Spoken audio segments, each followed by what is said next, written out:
quite exciting because for the last 25 years, I've just had 3 pictures now. I've got a birth certificate, a year of birth, a regiment in the army, a potential medal for him for something. So, yeah, there's lots to go on.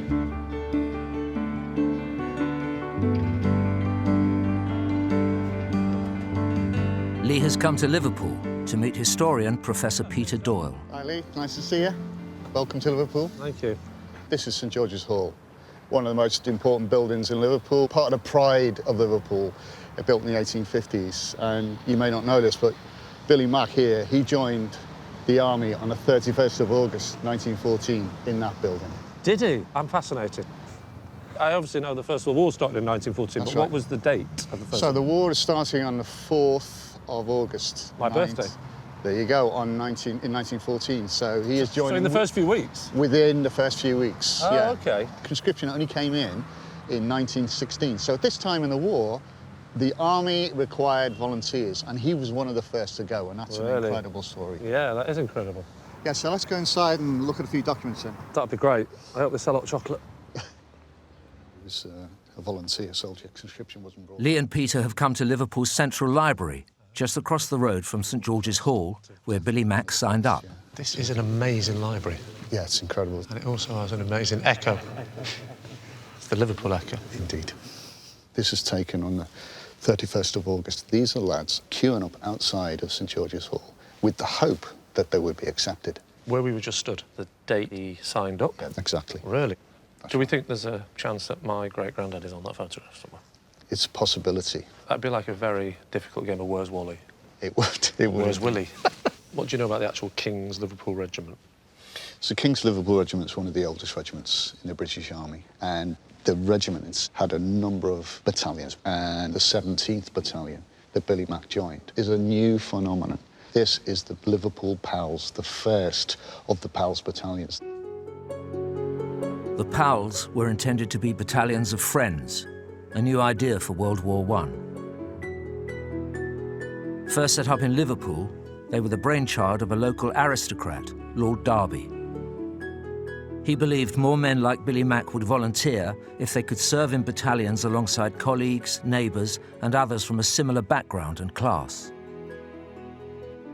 That is a lot of boaters. It is. I associate boaters with Oxford and Cambridge, and quite middle-class thing. Yeah. So, are we saying there's a good possibility that my great-granddad is actually quite a middle-class guy at this point? Yeah, he has to be. And what we know is that the battalion are recruited from the commercial houses, engineering companies, from the banks and insurance companies.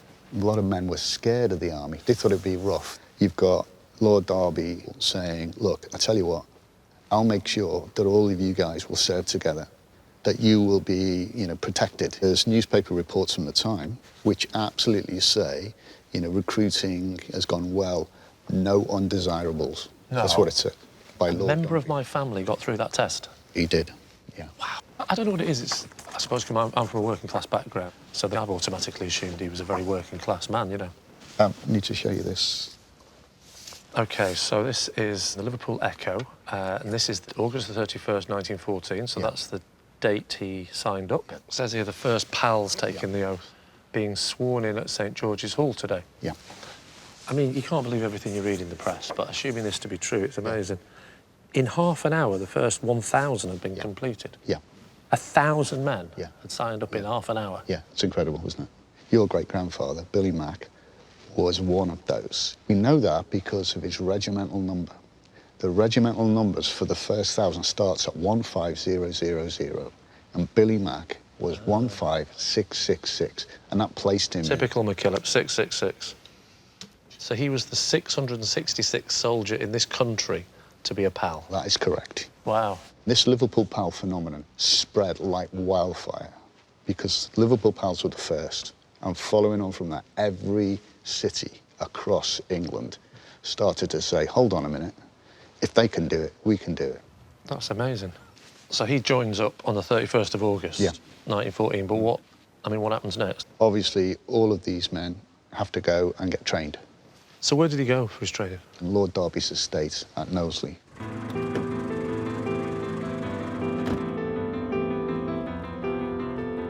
As well as being a little bit surprised he's from a middle-class family, I'm equally surprised to find out that there was a recruitment campaign for middle-class people because they were basically a bit worried about being with the working classes. I find that fascinating. You'd think they'd just be terrified of fighting the Germans, but no, they were worried about mixing with the oi polloi.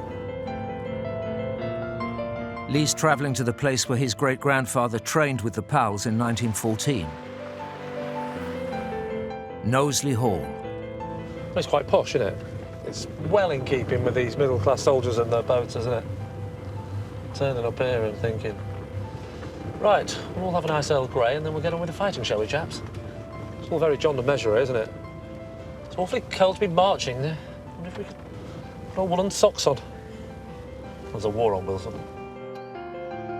Lee's meeting historian Dr. Andrew Maunder. Hello, Andrew. Hello, Lee. Hello, Andrew. Welcome to Knowsley. Thank you for having me. A lot of steps. Cool. There certainly are. Have you thought of a stair lift? Let's go inside. This doesn't strike me as an army training centre. No, but Lord Derby, who founded the idea of the PALS regiments, said that his estate could be used as a training for the battalions. In these grounds? Well, not exactly on the driveway. Right. It's a very big estate. It's about 21,000 acres. Right. So they were kind of put out of sight, obviously, of the people living here. They want to make the men fitter, because they're not very fit. I guess they all smoke and they've got kind of desk jobs. Cushy jobs. Yeah, yeah. So they send them on long cross-country runs. Yeah. Very basic training. So, I mean, can you tell me anything more about Billy Mack?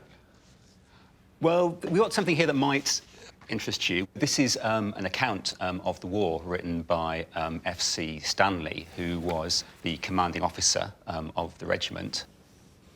Christmas that year at Knowsley was a very cheery time. I well remember about the first performance I saw Billy Bray and his gang of optimists give was in Prescott Barracks. Billy Bray, he's on a picture with my great-granddad Billy Mack, so that's very interesting, but they've not mentioned Billy Mack.